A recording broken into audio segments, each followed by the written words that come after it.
அறிவியல்ல Henry ஹொரேசியோ டிக்சனுடைய மிகப்பெரிய சாதனைகள் என்னென்னன்றத பார்க்கலாம். ஹென்றி ஹொரேசியோ டிக்சன் அயர்லாண்டை சேர்ந்த ஒரு தாவர உயிரியலாளர். இவர் 1869 மே 19 அன்னைக்கு அயர்லாண்டில் இருக்கிற டப்ளினில் பிறந்தாங்க. இவர் 1891 ஆண்டு அந்த டப்ளினில் இருக்கிற ட்ரினிட்டி காலேஜ் டப்ளினில் பேச்சுலர்ஸ் டிகிரியை முடித்தாங்க. அதைத் தொடர்ந்து இவர் பிளான்ட் சைட்டாலஜி அண்ட் ஃபிசியாலஜியில் ஆராய்ச்சியை தொடங்கினாங்க. அதாவது தாவர செல்களினுடைய அமைப்பு பற்றியும் தாவரங்களுக்குள்ள என்னென்ன மாதிரியான செயல்பாடுகள் நடக்குதுன்றது பற்றியும் இவர் ஆராய்ச்சி செஞ்சு வந்தாங்க. பொதுவாக அந்த காலத்துலலாம் நிறைய விஞ்ஞானிகள் உரங்களை கண்டுபிடிச்சு அந்த உரங்களை மண்ணில் செலுத்தி தாவர வளர்ச்சியை உற்று நோக்கினாங்க. அந்த நேரத்துலலாம் இந்த உரங்கள் உண்மையிலேயே தாவர வளர்ச்சிக்கு உதவுதா உதவலையா அப்படின்றத சரியாக விஞ்ஞானிகள்னால கண்டறிய முடியல. ஏன்னா இப்போ ஒரு நிலத்தில் விதையை விதைச்சு அந்த விதைக்கு தேவையான உரத்தை இப்போ அந்த மண்ணில் செலுத்துகிறோம் அப்படின்னா அந்த மண்ணில் இப்போ விதை மட்டும் கிடையாது, அந்த மண்ணில் பாக்டீரியாஸ் அதே மாதிரி ஃபங்கஸ் மாதிரியான நிறைய நுண்கிருமிகள் கூட இருக்கும். ஸோ அப்படி இருக்கும்போது இந்த ஒரு உரம் செலுத்தப்பட்டனால அந்த விதையிலிருந்து செடி வேகமாக வளர்ந்ததா அப்படின்றத சரியாக கண்டறிய முடியல. ஏன்னா அந்த பாக்டீரியாக்கள் அதே மாதிரி ஃபங்கஸ் மாதிரியான நுண்கிருமிகளானது அந்த உரத்தை பயன்படுத்தி இருக்கலாம். பயன்படுத்தி அது வேகமான தாவர வளர்ச்சிக்கு காரணமாக இருந்திருக்கலாம். அல்லது மண்ணினுடைய தன்மை இந்த உரத்தினால மாறி இருக்கலாம். அதன் மூலமாக விதையிலிருந்து தாவரங்களானது வேகமாக வளர்ந்துருக்கலாம். ஸோ இந்த மாதிரி நிறைய காரணங்கள் இருக்குது. அதனால் உண்மையிலேயே ஒரு உரத்தை கண்டுபிடிச்சா அந்த உரத்தை மண்ணில் செலுத்தி பார்த்து தாவரங்கள் வேகமாக வளருதா வளரலையா அப்படின்றத துல்லியமாக அந்த காலத்தில் விஞ்ஞானிகள்னால கண்டறிய முடியல. இந்த நிலையில தான் ஹென்றி ஹொரேசியோ டிக்சன் ஸ்டெரல் கல்ச்சர் டெக்னிக்ஸை பயன்படுத்தி ஹைட்ரோபானிக்ஸ் முறையில் தாவரங்களை வளர்த்தெடுக்கணும் அப்படின்னு முடிவு செஞ்சாங்க. இப்போ ஒவ்வொன்றா சொல்கிறேன். ஸ்டெரல் கல்ச்சர் டெக்னிக்ஸ் அப்படின்னா என்னன்னா கிருமி நீக்கம் பண்ணுறது அப்படின்னு அர்த்தம். அதாவது கிருமி நீக்கம் பண்ணி கிருமி இல்லாத சூழலில் தாவரங்களை வளர்க்கிறது அப்படின்னு அர்த்தம். அதுவே ஹைட்ரோபானிக்ஸ் அப்படின்னா மண் இல்லாமல் தாவரங்களினுடைய வளர்ச்சிக்கு தேவையான ஊட்டத்தை திரவ வடிவில் கொடுத்து விதையிலிருந்து தாவரங்களை முளைக்க வைக்கக்கூடிய முறை தான் ஹைட்ரோபானிக்ஸ் அப்படின்றது. ஸோ இந்த ரெண்டு விஷயத்தையும் இவர் பயன்படுத்தணும் அப்படின்னு சொல்லி முடிவு செஞ்சாங்க. இப்போ ஒவ்வொன்றா சொல்லிட்டே வரேன், கொஞ்சம் கொஞ்சமாக புரியும். ஒரு கண்ணாடி பாத்திரத்தை இவர் எடுத்துக்கிறாங்க. அதுக்கப்புறம் அந்த கண்ணாடி பாத்திரத்துக்குள்ளே எந்த மாதிரியான கிருமிகளும் இல்லாதவாறு அந்த கண்ணாடி பாத்திரத்தை இவர் சுத்தப்படுத்தினாங்க. உதாரணத்துக்கு அதை வெப்பப்படுத்துறது, அதுக்கப்புறமா சில கெமிக்கல்ஸை பயன்படுத்தி அதை சுத்தப்படுத்துறது. இது மாதிரி பண்ணி அந்த கண்ணாடி பாத்திரத்தில் முழுமையாக எந்த விதமான நுண்கிருமிகளும் இல்லாதவாறு இவர் ஆக்கிடுறாங்க. அதுக்கப்புறமா தாவர வளர்ச்சிக்கு தேவையான ஊட்டச்சத்து நியூட்ரியன்ஸ் அதை இவர் திரவ வடிவில் அந்த கண்ணாடி பாத்திரத்தில் ஊற்றிடுறாங்க. அதுக்கப்புறமா ஒரு தாவரத்தினுடைய விதையை எடுத்து அதை அந்த கண்ணாடி பாத்திரத்துக்குள்ளே வைக்கிறாங்க. இப்போ அந்த கண்ணாடி பாத்திரத்துக்குள்ள அந்த விதையிலிருந்து தாவரம் முளைச்சி வர்றதுக்குண்டான ஊட்டச்சத்து இருக்கு. ஆனால் அதே சமயம் அதில் வேற எந்த விதமான கிருமிகளும் இல்லை. இப்போ இதை வளர்க்க முடியுமா அப்படின்னு இவர் கவனிச்சாங்க. அப்போ அது வெற்றி அடைஞ்சது. விதையிலிருந்து தாவரம் முளைச்சி வந்தது. இப்போ ஒரு குழப்பம் இருக்கலாம், தாவர வளர்ச்சிக்கு சூரிய ஒளி அவசியம் அப்படின்னு. இங்கே சூரிய ஒளி என்ன பண்ணுமோ அதை இவர் ஏற்கனவே அந்த திரவத்திலேயே கொடுத்துட்டாங்க.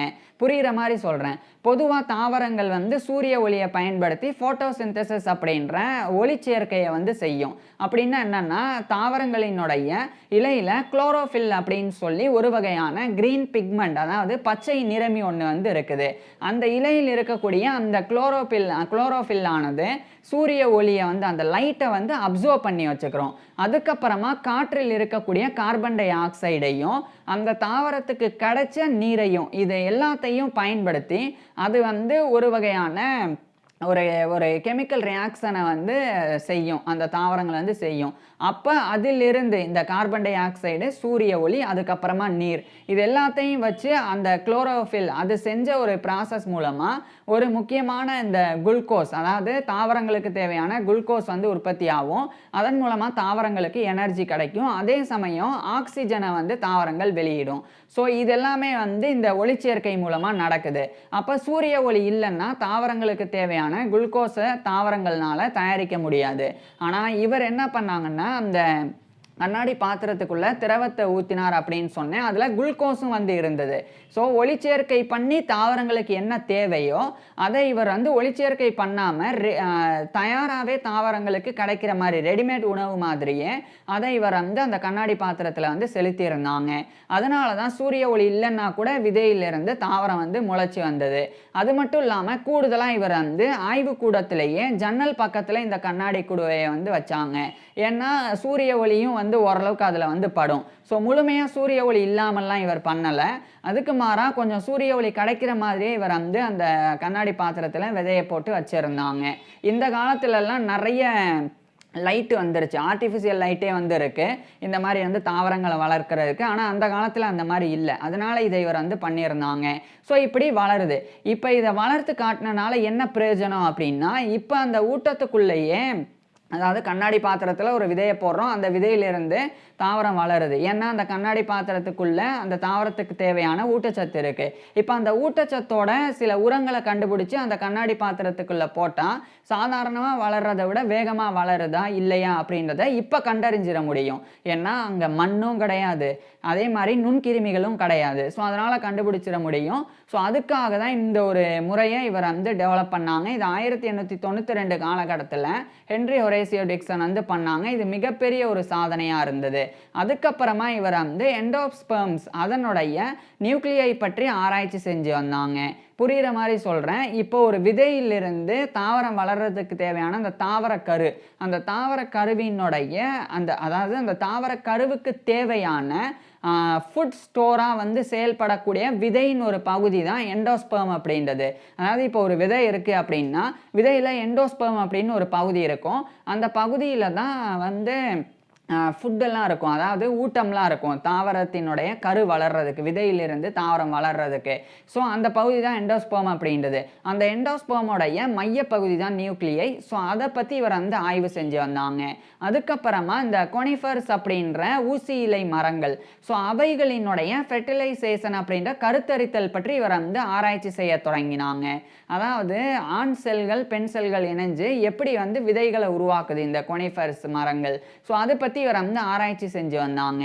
ஏன்னா பொதுவாக சாதாரணமான மற்ற தாவரங்களில் வந்து பூக்கள் வந்து பூக்கும், அதன் மூலமாக வந்து அந்த இனச்சேர்க்கை நடந்து விதைகள் எல்லாம் உருவாகும்.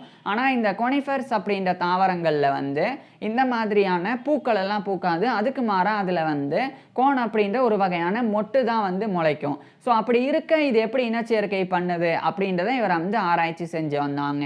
இதெல்லாம் மிகப்பெரிய ஒரு விஷயமா இருந்தது. ஆனால் இதை விட மிகப்பெரிய ஒரு விஷயம் என்னன்னா, இந்த தாவரங்களினுடைய உச்சிக்கு எப்படி கீழே இருந்து வேர்ல இருந்து தண்ணி மேலே போகுது, அதுவும் குறிப்பாக வந்து புவி ஈர்ப்பு விசையை கடந்து நீரானது கீழே இருந்து எப்படி தாவரத்தினுடைய மேல் உச்சி வரைக்கும் போகுது, அதை இவர் வந்து கண்டுபிடிக்கணும் அப்படின்றதுக்காக அந்த ஆராய்ச்சியை தொடங்கினாங்க. இது வந்து மிகப்பெரிய ஒரு விஷயம். அந்த காலத்துலலாம் பெருசாக வந்து இதுக்குண்டான அந்த புரிதல் எல்லாம் இல்லை. ரெண்டு தியரிஸை வந்து முன்மொழிஞ்சிருந்தாங்க. ஒன்று ரூட் ப்ரெஷர் அப்படின்னு. ரூட் ப்ரெஷர் அப்படின்னா என்னென்னா, இப்போ ஒரு தாவரம் இருக்குது, அது மிகப்பெரிய அளவில் 100 அடிக்கு மேலே இருக்குது அப்படின்னு வச்சுக்குவோம். இப்போ நம்ம மண்ணில் ஊற்றக்கூடிய தண்ணியை அது எப்படி மேலே கொண்டு போகுதுன்னா, அந்த வேர்கள் வந்து தண்ணியை உறிஞ்சும். அப்படி உறிஞ்சும் போது ஏற்கனவே அந்த தாவரத்துக்குள்ளே இருக்கக்கூடிய தண்ணி வந்து அப்படியே வந்து மேலே ஏறும். அதாவது இப்போ ஒரு குறிப்பிட்ட ஒரு இடத்துக்குள்ள ஒரு சின்ன ஒரு பாட்டில் வச்சுக்குவோம். அதுக்கு கீழே வந்து ஒரு கொஞ்சம் தண்ணி, பாதி பாட்டில் தண்ணி இருக்குது அப்படின்னு வச்சுக்குவோம். இப்போ அதுக்கு கீழே ஒரு ஓட்டையை போட்டு நம்ம இன்னும் தண்ணியை வந்து உள்ளே அனுப்பினோம் அப்படின்னா, அப்போ அந்த பாதி பாட்டில் தண்ணி அப்படியே மேலே போய் ஃபுல்லாக வந்து ஃபுல் பாட்டில் ஆயிரும். ஸோ அந்த மாதிரி இதை புரிய வைக்கிறதுக்காக சொன்னேன். அந்த மாதிரி ரூட் ப்ரெஷர் அப்படின்னு ஒன்று இருக்குது.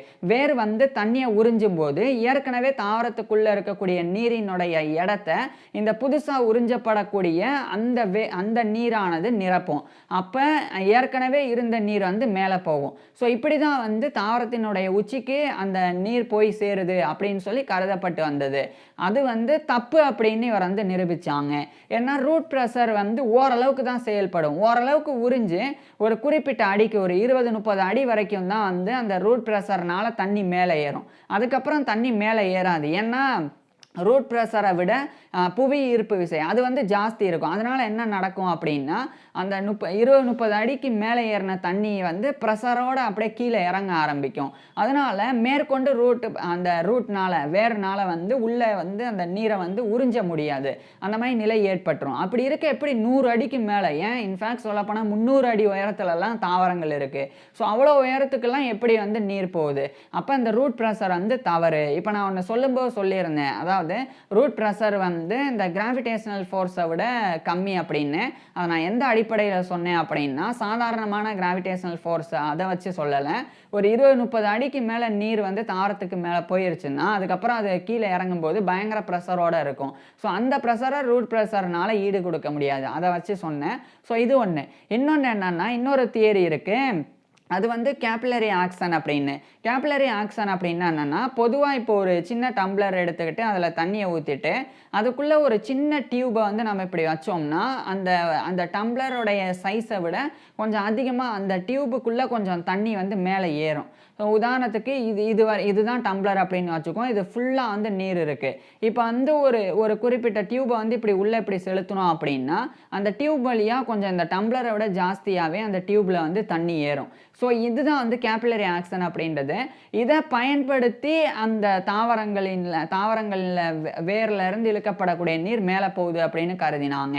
ஆனால் இந்த கேபிலரி ஆக்ஷன்லாம் ஒர்க் அவுட்டே ஆகாது. ஏன்னா அது வந்து ஒரு 5-6 அடிக்கு மேலே போகாது அப்படின்னு வச்சுக்கோங்களேன். ஸோ அப்படி இருக்க 300 அடி உயரத்துக்குலாம் எப்படி தண்ணி போகும்? அப்போ இந்த 2 தியரிஸுமே வந்து ஃபெயிலியர். ஸோ அப்போ தான் வந்து, அதாவது ஃபெயிலியர் அப்படின்னா இதை வச்சு நிரூபிக்க முடியாது. ஸோ அப்போ தான் ஹென்ரி ஹொரேசியோ டிக்சன் வந்து இந்த ஆராய்ச்சியை பண்ணணும் அப்படின்னு ஜான் ஜோலி அப்படின்ற அயர்லாண்டை சேர்ந்த ஒரு இயற்பியலாளரை அழைச்சாங்க. ஏன்னா ஃபிசிக்ஸ் இயற்பியல் தெரிஞ்சிருக்கணும். அப்போ தான் வந்து இந்த கிராவிடேஷனல் ஃபோர்ஸ் என்ன இது பற்றிலாம் தெரிஞ்சுக்க முடியும். அதுக்காக அந்த ஜான் ஜோலியை வந்து இவர் நியமித்தாங்க. அடுத்து ஹென்ரி ஹொரேசியோ டிக்சனும் ஜான் ஜோலியும் இணைஞ்சு பெரிய ஆராய்ச்சியை வந்து தொடங்கினாங்க. இது எப்படி நடக்குது அப்படின்னு உன்னிப்பாக தொடர் ஆராய்ச்சிகளை மேற்கொண்டாங்க. அப்போ தான் ஒரு விஷயத்தை கண்டறிஞ்சாங்க. என்னன்னா, தாவரத்தில் ஒளிச்சேர்க்கை நடக்கும்போது அதே சமயம் சூரிய ஒளிலாம் பட்டுட்டே இருக்கும்போது தாவரத்தினுடைய இலைகள்ல இருந்து கொஞ்சம் கொஞ்சமாக நீரானது நீராவியாக மாறி மேலே போகும். ஸோ இப்படி நீராவியாக மாறின பிறகு அந்த இலையில் நீர் இருந்த இடம் வந்து இப்போ வெற்றிடமாக மாறிடும். அப்போ இப்படி இந்த டிரான்ஸ்பிரேஷன் அப்படின்னா தாவரத்தினுடைய இலைகளில் இருக்கக்கூடிய நீரானது நீராவியாக மாறக்கூடிய செயல்முறை தான் டிரான்ஸ்பிரேஷன் அப்படின்றது. ஸோ அப்படியே அந்த டிரான்ஸ்பிரேஷன் நடக்கும்போது இப்போ ஒரு குறிப்பிட்ட இலை இங்கே இருக்குது அப்படின்னு வச்சுக்கோம். இந்த இடத்துல இருக்கக்கூடிய நீர் வந்து நீராவியாக மாறி போகுதுன்னா இந்த இடத்துல ஒரு வெற்றிடம் உருவாகும். அப்போ ஒரு நெகட்டிவ் ப்ரெஷர் வந்து உருவாகும். அந்த ப்ரெஷரானது அதுக்கு பக்கத்தில் இருக்கக்கூடிய நீரை வந்து இழுத்து அந்த இடத்துல வச்சுக்கும். இப்படி ஒரு துளி நீரை வந்து இழுத்து ஒரு இடத்துக்கு, ஏற்கனவே வெற்றிடமாக இருக்கக்கூடிய இடத்துக்கு வந்து அந்த நீரை வந்து அந்த நெகட்டிவ் ப்ரெஷர் இழுக்கும் போது அந்த ஒரு துளி நீரானது அதுக்கு பக்கத்தில் இருக்கக்கூடிய இன்னொரு துளி நீரை வந்து இழுக்கும். அதுக்கு பக்கத்தில் இருக்கக்கூடிய இன்னொரு துளி நீர் வந்து இழுக்கும். இப்படியே இப்போ உதாரணத்துக்கு ஒரு 12 துளி நீர் இருக்குது அப்படின்னு வச்சுக்கோம். 12ஆம் நம்பர் துளியை வந்து இழுத்தோம் அப்படின்னா அது 11ஆம் நம்பர் துளியை வந்து இழுக்கும். 11 வந்து 10 இழுக்கும், 10 9 இழுக்கும். ஸோ இந்த மாதிரி துளிகள் வந்து இழுக்கப்படும். ஸோ அந்த மாதிரி ஜைலம் வெசல்ஸ் அப்படின்னு ஒன்று இருக்குது. ஜைலம் வெசல்ஸ் அப்படின்னா தாவரத்துக்குள்ளே இருக்கக்கூடிய வாஸ்குலர் சிஸ்டமை குறிக்குது. ஸோ தாவரத்துக்குள்ளேயும் வந்து எப்படி நமக்கு ரத்த நாளங்கள் இருக்கோ அதே மாதிரி தாவரங்களுக்குள்ளேயும் வந்து இந்த மாதிரி நாளங்கள் இருக்குது. அதுதான் வந்து ஜைலம் வெசல்ஸ் அப்படின்றது. ஸோ அது வழியாக நீர் வந்து இப்படியே மேலே மேலே மேலே மேலே ஏறுது. ஸோ அது நாள் வரைக்கும் என்ன நினச்சாங்க, கீழே இருந்து வந்து நீரை வந்து தள்ளப்பட்டு மேலே ஏறுது அப்படின்னு. ஆனால் இவங்க கண்டுபிடிச்சது என்ன, அப்படி கிடையாது. மேலே ஒரு வெற்றிடம் உருவாகும் போது அந்த நெகட்டிவ் ப்ரெஷர் வந்து ஒரு துளி நீரை இழுக்கும், அந்த நீர் வந்து அடுத்த துளி நீரை இருக்கும். அப்படியே இழுக்கப்பட்டு மேலே இருந்து இழுக்கப்பட்டு கீழே இருந்து தண்ணி மேலே போகுது அப்படின்னு சொல்லி இவங்க இதை வந்து 1894ஆம் ஆண்டு விளக்கின அதே ஆண்டு அது வந்து பெருசாக வந்து ஏற்றுக்கொள்ளப்படலை, அப்படின்லாம் இல்லை அப்படின்னு சொல்லி. ஆனால் இவங்க அதை முன்மொழிஞ்சாங்க. அதுதான் வந்து கோஹிசன் டென்ஷன் தியரி அப்படின்றது. கோஹிசன் அப்படின்னா அந்த ஒரு துளி நீர் இன்னொரு துளி நீரை இழுக்கிறது. இதை நீங்களே பார்த்துருக்கலாம். இப்போ தரையில் கொஞ்சம் தண்ணி கொட்டியிருக்கு அப்படின்னா ஒரு ஒரு ஒரு பக்கத்தில் நம்ம இப்படி தண்ணியில் கை வச்சு ஒரு விரலை மட்டும் வச்சு இப்படி இழுத்து விட்டோம் அப்படின்னா இழுத்து விட்ட பக்கம் அப்படியே வந்து தண்ணி வந்துடும். ஏன் வருது அப்படின்னா அதுதான் வந்து இந்த கோஹெஷன் அப்படின்றது. அதாவது நீரில் இருக்கக்கூடிய மாலிக்யூல்ஸ் அப்படின்ற மூலக்கூறுகள் அது ஒன்றை ஒன்று பிணையக்கூடிய தன்மையை கொண்டு இருக்கு. அதனால ஒன்றை இப்படி தனியாக இழுத்தாலும் அதோட சேர்ந்து இன்னொன்று வரும். ஸோ அதுதான் நடக்குது. அது மாதிரி தான் இந்த தாவரத்தினுடைய மேலே நீர் வந்து இல்லாமல் போகும்போது நெகட்டிவ் ப்ரெஷர் உருவாகும். இந்த நெகட்டிவ் ப்ரெஷரை புரிகிறதுக்காக சொல்கிறேன். இப்போ ஒரு சிரிஞ்சு ஊசி இருக்குது அப்படின்னு வச்சுக்குவோம். அந்த ஊசியிலேருந்து நம்ம இப்படி இழுத்தோம் அப்படின்னா அது உள்ளே இருக்கக்கூடிய மருந்தை வந்து அந்த ஊசிக்கு வந்து இழுக்கும். எப்படி அது ஊசிக்கு இழுக்குது அப்படின்னா நம்ம இப்படி உள்ளே இப்படி இழுக்கும்போது அந்த ஊசிக்குள்ளே நெகட்டிவ் ப்ரெஷர் ஆனது உருவாகுது. அந்த நெகட்டிவ் ப்ரெஷர் இருக்கிறனால அந்த மருந்துகளானது ஊசிக்குள்ளே வந்து அப்படியே மேலே ஏறி வந்துடுது. அந்த மாதிரி தான் அந்த நீராவியாக வந்து விலையிலிருந்து நீர் வெளியேற அந்த இடத்துல நெகட்டிவ் ப்ரெஷர் உருவாகி அது பக்கத்தில் இருக்கக்கூடிய நீரை இழுக்கும். அது அடுத்தடுத்த நீரை இழுத்து அப்படியே செயின் ரியாக்ஷன் மாதிரி கீழே இருந்து மேலே வரைக்கும் போகுது. ஸோ இதை இவங்க வந்து விளக்கினாங்க அந்த கோஹெஷன் டென்ஷன் தியரி அப்படின்னு. ஆனால் அது ஏற்றுக்கொள்ளப்படலை. அதே 1894ஆம் ஆண்டு தான் இவர் படித்த ட்ரினிட்டி காலேஜ் டப்ளினில் இவர் ஒரு அசிஸ்டன்ட் ப்ரொஃபஸர் ஆஃப் பாட்டனியாக நியமிக்கப்பட்டாங்க. பின்னர் 1904ஆம் ஆண்டு ஃபுல் ப்ரொஃபஸராகவே பதவி உயர்வையும் பெற்றாங்க. அந்த நேரத்தில் தான் இவர் இதை வந்து எப்படியாவது நிரூபிக்கணும் அப்படின்னு நினச்சாங்க. வெறும் தியரியாக மட்டும் இருந்தால் இதை ஏற்றுக்க மாட்டாங்க. இதை எப்படியாவது நிரூபிக்கணும் அப்படின்னு இவர் வந்து கருதினாங்க. ஏன்னா இப்போ நெகட்டிவ் ப்ரெஷர் வந்து ஒரு இலையில் உருவாகுதுன்னா அது அந்த அளவுக்கு கீழேருந்து நீரை மேலே இழுக்கக்கூடிய அளவுக்கு தன்மையை கொண்டு இருக்குமா அப்படின்ற டவுட்டு நிறைய விஞ்ஞானிகளுக்கு இருந்தது. அப்போ தான் ஹென்றி ஹொரேசியோ டிக்சன் வந்து ஒரு விஷயத்தை வந்து பண்ணணும் அப்படின்னு முடிவு செஞ்சாங்க. அது என்ன பண்ணார் அப்படின்றத சொல்கிறதுக்கு முன்னாடி என்னெல்லாம் நடக்குது, எப்படி தாவரத்திலேருந்து தண்ணி மேலே ஏறுது அப்படின்றத ரொம்ப தெளிவாக வந்து இப்போ சொல்கிறேன். இப்போ நான் சொன்ன மாதிரி இலையில் வந்து இப்போ இதுதான் இலை. இதில் வந்து இந்த இடத்துல இருக்கக்கூடிய நீர் வந்து நீராவியாக மாறி போகுது அப்படின்னா அந்த இடத்துல வெற்றிடம் உருவாகிரும். ஸோ இப்படி வெற்றிடம் உருவாகின உடனே நான் ஏற்கனவே சொன்ன மாதிரி அந்த வெற்றிடம் அப்படின்னா என்ன, காற்று இல்லாத இடம். காற்று இல்லாத இடத்த நீர் போய் நிரப்பும். அதுதான் வந்து இயற்கை. ஸோ அப்போ ஒரு துளி நீர் மேலே ஏறும். இப்படி மேலே ஏறும்போது அதுக்கு பக்கத்தில் இருக்கக்கூடிய துளி நீரை அது இழுக்கும். அதுக்கடுத்த துளியை இழுக்கும். இப்படியே இழுத்து தான் மேலே ஏறுது. ஸோ இப்படி மேலே ஏறும்போது கீழே வந்துடாதா? இப்போ ஒரு விஷயம் ஈர்ப்பு விசையை தாண்டி நீர் வந்து மேலே ஏறுது. அப்படி ஏறும்போது அது கீழே மறுபடியும் வர்றதுக்கு வாய்ப்பு இருக்கா அப்படின்னா இல்லை. ஏன் வாய்ப்பு இல்லை அப்படின்னா நான் சொன்ன அந்த ஜைலம் வெசல்ஸ் அதுக்குள்ளே அடிசன் அப்படின்னு சொல்லி ஒன்று இருக்குது. என்னென்னா அது ஒரு பிடிப்பு. தண்ணி வந்து மேலே ஏறி போகும்போது அதை வந்து பிடிச்சிக்கும். அது கீழே கீழே இறங்க விடாது. இப்போ உதாரணத்துக்கு ஒரு கிளாஸ் எடுத்துக்கிட்டோம்னா அதில் தண்ணியை ஊற்றினோம்னா அது அப்படியே கிளாஸில் படிஞ்சு நிற்கும். அது கீழே போகாமல் ரொம்ப நேரம் ஆகும் அது கீழே போகிறதுக்கே. ஸோ அந்த மாதிரி தான் ஜைலம் வெசல்ஸுக்குள்ளே வந்து அந்த பிடிப்பு தன்மை இருக்குது. அதனால் நீர் வந்து மேலே ஏற விட்டுரும், கீழே வந்து இறங்க விடாது. அந்த மாதிரி ஒரு பிடிப்பு வந்து இருக்குது. ஸோ அதையும் இவங்க வந்து கண்டறிகிறாங்க. ஸோ இதுக்கப்புறம் வந்து அந்த நீர் இப்படி தான் உரியப்படுது அப்படின்றது வந்து உறுதியாகுது. இப்போ இவங்க எப்படி என்ன மாதிரி எக்ஸ்பெரிமெண்ட் வந்து பண்ணாங்கன்னா ஒரு சின்ன ஒரு டப்பை எடுத்துக்கிட்டு அதுக்குள்ளே தண்ணியை ஊற்றிட்டு ஒரு கண்ணாடி டியூபை அதுக்குள்ளே வச்சுட்டு அந்த கண்ணாடி டியூபினுடைய மேல் முனையில் வந்து போரஸ் பார்ட் அப்படின்ற ஒரு பகுதியை வந்து வச்சாங்க. அது என்னன்னா அது எப்படி தாவர இலைகளுக்குள்ள இந்த ஸ்டொமேட்டா அப்படின்ற ஒரு வகையான துளைகள் வந்து இருக்கும். அது மாதிரி சின்ன சின்ன லட்சக்கணக்கான துளைகள் இருக்கக்கூடிய ஒரு அமைப்பு. அதை வந்து அந்த கண்ணாடி டியூபுக்கு மேலே இப்படி வச்சிடுறாங்க. இப்படி வச்சதுக்கப்புறம் அந்த கண்ணாடி டியூபுக்குள்ளே வந்து நீர் இப்படி இருக்கும். ஃபுல்லாக வந்து நீர் இது வரைக்கும் இருக்கும். அந்த போரஸ் பார்ட் வரைக்கும் இருக்கும்.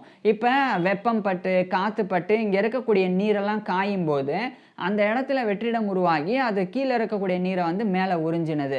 ஸோ இதுக்கு இவர் ஏன் கிளாஸ் டியூபை பயன்படுத்தினார்னா நான் ஏற்கனவே சொன்ன மாதிரி ஜைலம் வெசல்ஸுக்குள்ளே பிடிப்பு இருக்கிற மாதிரி கிளாஸ் டியூபுக்குள்ளேயும் பிடிப்பு இருக்கும். ஸோ அதனால் கிளாஸ் டியூபை பயன்படுத்தினாங்க. அப்போ அது மேலே ஏறி போயிட்டே இருந்தது. ஸோ இதை அடிப்படையாக வச்சு இவங்க உறுதிப்படுத்தியிருந்தாங்க. இருந்தாலும் அவ்வளோ உயரத்துக்கு இது நீரை வந்து இழுக்குமா அப்படின்றத உறுதிப்படுத்துறதுக்காக ஹென்றி ஹொரேசியோ டிக்சன் வந்து இன்னொரு விஷயம் பண்ணுறாங்க. அதுதான் வந்து ஆஸ்மாட்டிக் ப்ரெஷர். அதை வந்து பயன்படுத்தணும் அப்படின்னு முடிவு செய்கிறாங்க. ஆஸ்மாட்டிக் ப்ரெஷர் அப்படின்னா என்னன்னா இப்போ பொதுவாக வந்து உப்பு நீர் இருக்குது அப்படின்னா அந்த உப்பு நீரானது நன்னீரை வந்து இழுக்கும். அந்த தன்மையை வந்து அந்த உப்பு நீர் வந்து கொண்டு இருக்கு.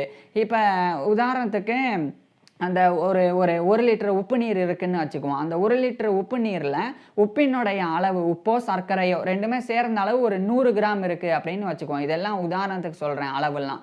இப்ப அது வந்து பக்கத்துல இருக்கக்கூடிய இன்னொரு 1 லிட்டர் நன்னீர வந்து இழுக்கக்கூடிய தன்மைய கொண்டு இருக்கு அப்படின்னு வச்சுக்குவோம். அப்ப அதே 1 லிட்டர் நீர்ல இப்ப 200 கிராம் வரைக்கும் உப்பு, சர்க்கரை இருக்கு. இப்ப என்ன ஆகும்? 1 லிட்டர் இந்த நன்னீரை இழுக்கக்கூடிய தன்மை டபுள் மடங்கா மாறி 2 லிட்டர் நீரை வந்து இழுக்கக்கூடிய தன்மையை 200 கிராம் உப்பு கொண்ட அந்த 1 லிட்டர் உப்பு நீர் வந்து கொண்டு இருக்கும். ஸோ இதுதான் வந்து ப்ரெஷர் அப்படின்றது. இது ஆஸ்மாட்டிக் ப்ரெஷர். இதை புரியுறதுக்காக சொல்கிறேன். இப்போ கடல் மீன்லாம் இருக்குது, அதெல்லாம் உப்பு நீரில் வாழக்கூடியது. அதனால் அந்த கடல் மீனினுடைய உடம்புக்குள்ளேயே வந்து உப்பு அதிகமாக இருக்கும். இப்போ அந்த மீனை தூக்கி நன்னீரில் போட்டோம் அப்படின்னா அந்த மீன் வந்து பயங்கரமாக வீங்கி செத்து போயிடும். ஏன் அப்படின்னா அந்த மீனினுடைய உடம்புக்குள்ள உப்பு இருக்கிறனால நன்னீரில் போட்டோடனே அந்த நன்னீரை அந்த உடம்புக்குள்ளே இருக்கக்கூடிய உப்பு வந்து இழுக்கும். நான் ஏற்கனவே சொன்னேன், உப்பு நீர் வந்து நன்னீரை வந்து இழுக்கும் அப்படின்னு சொல்லி. அந்த மாதிரி தான் அந்த உப்பு நீர்லேயே வாழ்ந்த மீனினுடைய உடம்புல அதிக உப்பு இருக்குது. அதை தூக்கி நன்னீரில் போட்டால் அது வந்து நன்னீரை வந்து அதனுடைய உடம்புக்குள்ளே இழுத்துக்கிட்டு வீங்கி போய் அந்த மீன் செத்து போயிடும். இதுவே வந்து நன்னீரில் வாழக்கூடிய மீனை தூக்கி உப்பு நீரில் போட்டால் அப்போ அதுக்கு ஆப்போசிட்டாக நடக்கும். என்னன்னா இப்போ நீரில் வந்து உப்பு இருக்குது, ஆனால் மீன் நன்னீர் மீன் அப்படின்றனால அந்த மீனுக்குள்ளே உப்பு அதிகமாக இருக்காது. அதனால் என்ன நடக்கும்? அந்த மீனுக்குள்ளே இருக்கக்கூடிய திரவம் எல்லாம் அந்த உப்பு நீரை நோக்கி வெளியேறும். ஸோ வெளியேறும்போது அந்த நன்னீரில் வாழ்ந்த மீனை உப்பு நீரில் போடும்போது அந்த மீன் வந்து சுருங்கி செத்து போயிடும். ஸோ இதுதான் வந்து ஆஸ்மாட்டிக் ப்ரெஷர் அப்படின்றது. அந்த ப்ரெஷர் தான் இலையில் நடக்குது. ஏன்னா இலையில் இருக்கக்கூடிய சாப் அப்படின்ற சாறு, அதில் வந்து சும்மா வெறும் தண்ணி இருக்காது. அந்த இலையில் இருக்கக்கூடிய சாறில் தான் குளுக்கோஸ் இருக்கும், அதுக்கப்புறமா மினரல் சால்ட்ஸ் இருக்கும், இதெல்லாம் கான்சென்ட்ரேட் ஆகி அதில் வந்து அந்த சாறு வந்து இருக்கும். இப்போ நீராவி ஆகும்போது அந்த உப்பு, அதுக்கப்புறம் சர்க்கரை, அதெல்லாம் வந்து நீராவி ஆகாது.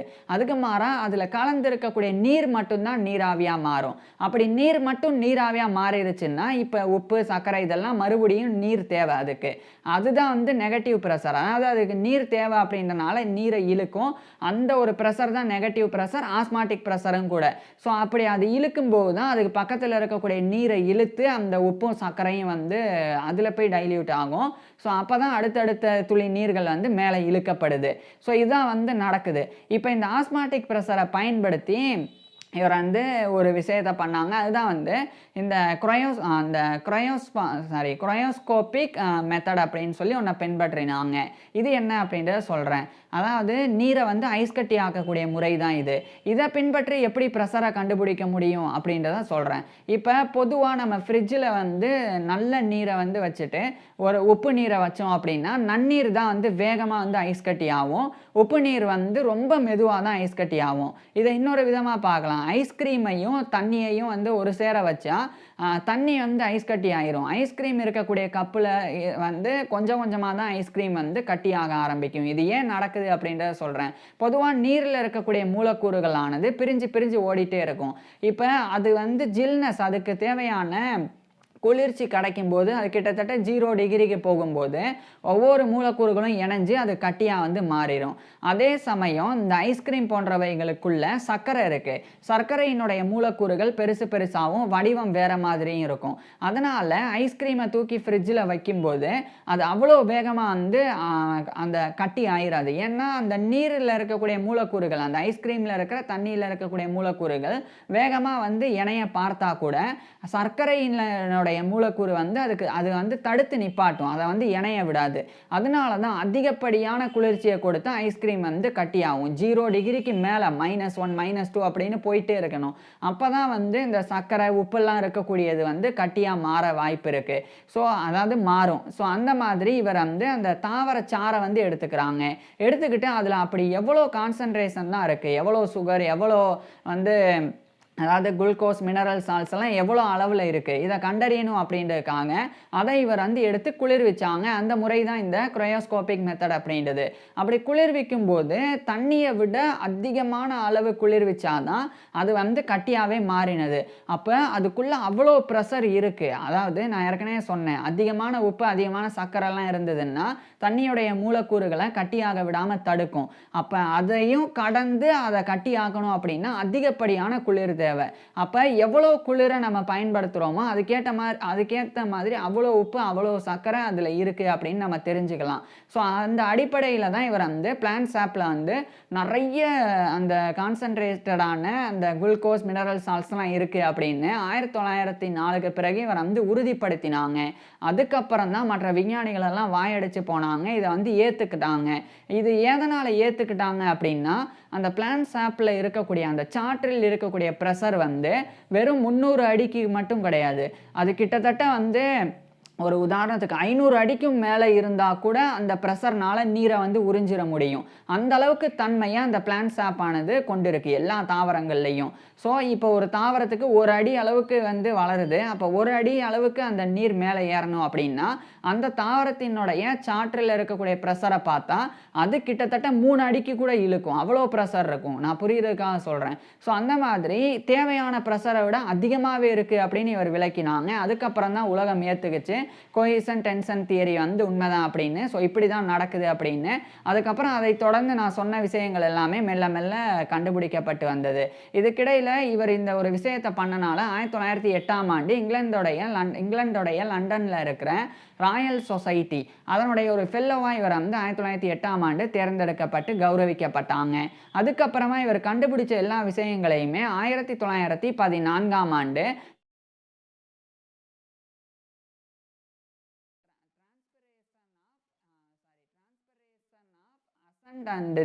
டிரான்ஸ்பிரேஷன் அண்ட் தி அசன்ட் ஆஃப் சாப் இன் பிளான்ஸ் அப்படின்ற டைட்டிலில் ஒரு ரிசர்ச் ஒர்க்கை எழுதி 1914ஆம் ஆண்டு இவர் வந்து வெளியிட்டாங்க. அதில் இவர் கண்டுபிடிச்ச அந்த 20 வருஷங்களில் இவர் பண்ண அத்தனை விஷயங்களையுமே தெரியப்படுத்தியிருந்தாங்க. இது வந்து மிகப்பெரிய ஒரு விஷயமா இருந்தது. தாவரவியலில் ஒரு மிகப்பெரிய திருப்பு முனையாகவே இருந்தது. அதுக்கப்புறம் முதல் உலகப்போர் அந்த 1914 தொடங்கி 1918 வரைக்கும் நடந்தது. அப்போ தான் வந்து புதுசாக விமானம்லாம் கண்டுபிடிக்கப்பட்டிருந்தது. அப்போ போரில் வந்து விமானம் பயன்பாட்டிற்கு வந்தது. அந்த காலத்துலலாம் உலோகத்தை மெட்டல்ஸை பயன்படுத்தி விமானங்களினுடைய உடலை வந்து பண்ண மாட்டாங்க. அதுக்கு பதிலாக ஒரு வகையான மரக்கட்டைகளை பயன்படுத்துவாங்க. குறிப்பாக வந்து மோகோகேனி அப்படின்னு சொல்லி ஒரு வகையான தாவரங்கள் இருக்குது. அது வந்து நிறைய வகைகள் இருக்குது அதுலேயே. ஸோ அதில் ஒரு வகை தாவரத்தினுடைய கட்டை தான் வந்து அந்த விமானம் வந்து கட்டுறதுக்கு பயன்படுத்தப்படும். ஏன்னா அந்த கட்டை தான் ரொம்ப வலுவாக இருக்கும். அதுதான் வந்து மேலே வேகமாக பறக்கும் போதோ அல்லது வேறு ஏதாவது நடக்கும்போதோ அவ்வளோ ஈஸியாக உடையாது. ஸோ அதுக்காக அந்த மோகோகனி அப்படின்ற தாவரத்தினுடைய அந்த கட்டையை வந்து பயன்படுத்தினாங்க. ஆனால் நான் ஏற்கனவே சொன்னேன் இதில் நிறைய வகைகள் இருக்குது. எல்லாமே பார்க்குறக்கு ஒரே மாதிரி இருக்கும். அப்போ எது வந்து உண்மையிலே ஸ்ட்ராங்காக இருக்கும் அப்படின்றத கண்டுபிடிக்க முடியாது. அப்போ தான் ஹென்றி ஹொரேசியோ டிக்சனுடைய உதவியை நாடினாங்க. அப்போ இவர் வந்து மைக்ரோஸ்கோப்பை பயன்படுத்தி எந்த ஒரு அந்த கட்டை வந்து ரொம்ப ஸ்ட்ராங்காக இருக்குது அப்படின்றத தெரியப்படுத்தி அதுக்கப்புறம் மோகோகனி வந்து எந்த வகை வந்து விமானம் கட்டுறதுக்கு ஏதுவானது அப்படின்றத இவர் சொன்னாங்க. இது மிகப்பெரிய ஒரு விஷயம். இதெல்லாத்தையும் இவர் போரின் போது பண்ணாங்க. அதுக்கப்புறம் ஒரு முக்கியமான விஷயத்தை இவர் கணிச்சாங்க. என்ன கணிச்சாங்கன்னா இந்த மரபணு மாற்றம் வந்து நடக்குது. இது வந்து தாவரங்கள்லையா இருக்கட்டும், விலங்குகள்லையா இருக்கட்டும், மனிதர்கள்லையா இருக்கட்டும், எல்லா உயிரினங்கள்லையும் சில நேரங்களில் மரபணு மாற்றம் நடக்கும். அதன் மூலமாக நிறைய பிரச்சனைகள்லாம் வரும். இந்த மரபணு மாற்றம் நடக்கிறதுக்கு காரணமே வந்து காஸ்மிக் ரேடியேஷனாக இருக்கக்கூடும் அப்படின்னு ஹென்றி ஹொரேசியோ டிக்சன் வந்து கணிச்சு சொன்னாங்க. காஸ்மிக் ரேடியேஷன் அப்படின்னா சூரியன் மற்றும் மற்ற நட்சத்திரங்களிலிருந்து வரக்கூடிய கதிர்கள். ஸோ அது கண்ணுக்கு தெரியாத கதிர்கள், அதுதான் காஸ்மிக் ரேடியேஷன். அது வந்து இந்த மாதிரி உயிர்களினுடைய செல்கள் மீது படும்போது தான் மரபணு மாற்றம் ஏற்பட வாய்ப்பு இருக்கு அப்படின்னு இவர் கணிச்சு சொல்லி இருந்தாங்க. இதை சொல்லிட்டாங்க. அதுக்கப்புறம் சில ஆண்டுகளுக்கு பிறகு 1953ஆம் ஆண்டு இவர் வந்து இவருடைய 84 வயசுல வந்து இறந்து போயிடுறாங்க. இப்போ ஹென்றி ஹொரேசியோ டிக்சன் இறந்து போனதுக்கு அப்புறம் பல ஆண்டுகளுக்கு பிறகு உண்மையிலேயே காஸ்மிக் ரேடியேஷனால இந்த மியூட்டோஜெனசிஸ் அப்படின்ற ஜெனட்டிக் மியூட்டேஷன் வந்து நடக்குது, மரபணு மாற்றம் வந்து நடக்குது அப்படின்றது உறுதி செய்யப்பட்டிருக்கு. ஸோ இதை இவர் வந்து சொல்லிட்டு 1953 டிசம்பர் 20 இவர் வந்து இறந்து போயிருந்தாங்க. இருந்தாலும் இவருக்கு பிறகு இது வந்து கண்டறியப்பட்டது. ஸோ ஒரு தீர்க்கதரிசியாவே, இவருடைய ஃபீல்டுக்கும் இதுக்கு சம்மந்தமே கிடையாது. இவர் வந்து தாவரங்களை பற்றி ஆராய்ச்சி செய்யக்கூடியவர். ஆனால் இதை கணிச்சு சொல்லியிருந்தாங்க ரொம்ப சரியாகவே. ஸோ இப்பேற்பட்ட நபர் இறந்து போயிருந்தாலும் தாவரவியலில் இவர் ஆற்றின பங்களிப்பு மிகப்பெரியது. இப்பேற்பட்ட ஹென்றி ஹொரேசியோ டிக்சன் பற்றி நீங்கள் என்ன நினைக்கிறீங்க அதை கீழே கமெண்ட்ஸில் சொல்லுங்கள். அதே மாதிரி இவருடைய ஃபுல் லைஃப் ஹிஸ்ட்ரியை நான் ஏற்கனவே பேசியிருக்கேன். அதை பார்க்குறதுக்கு கீழே டிஸ்கிரிப்ஷனில் லிங்க் கொடுத்துருக்குறேன், கட்டாயமாக பாருங்கள். அது மட்டும் இல்லாமல் நான் பேசின எல்லா விஷயங்களையுமே டெக்ஸ்ட்டாகவே கீழே டிஸ்கிரிப்ஷனில் கொடுத்துருக்குறேன், வேணும்னா அதையும் படித்து பார்க்கலாம். தேங்க்யூ.